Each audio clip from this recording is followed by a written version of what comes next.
नमस्कार अमरावती।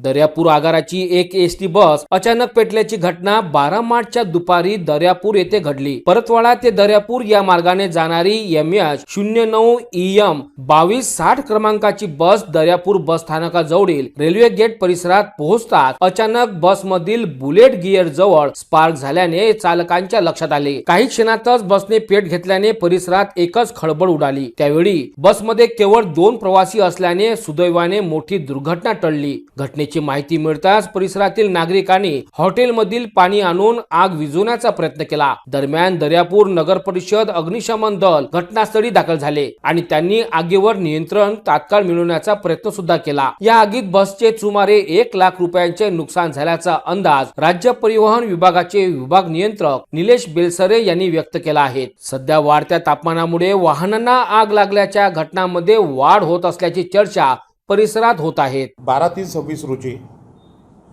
दुपारी एक दर्यापूर आगाराच्या बससोबत एक घटना झालेली आहे। त्या अनुषंगाने मी माहिती देऊ इच्छितो की MH09 EM 2260 ही दर्यापूर आगाराची बस परतवाडा ते दर्यापूर येत असताना दर्यापूरच्या बसस्टँडच्या अगदी जवळ रेल्वे गेटजवळ बोनेट गेअरबॉक्सच्या दंड्याच्या जवळ स्पार्क होऊन धूर आल्याचं चालकाच्या निदर्शनास आलं। चालकाने व वाहकाने सदरची घटना लक्षात घेता नगर परिषद फायर ब्रिगेडला फोन करून तात्काळ बोलावलं।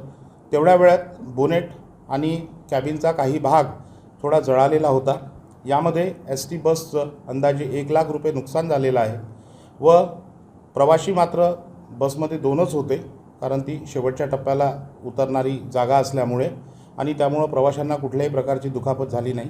सदरची घटना अतिशय गंभीर स्वरूपाची आहे आणि चालक आणि वाहकाने जर प्रसंगावधान दाखवून बसमध्ये असणारा फायर एक्सटिंग्विशरचा वापर केला असता तर कदाचित ही घटना वाढली नसती। तरीसुद्धा या घटनेचा सविस्तर पंचनामा आमच्या अमरावती विभागाचे उपयंत्र अभियंता श्री वाकोडे हे करत असून त्यांच्या अहवालानुसार पुढील कारवाई तात्काळ करण्यात येईल।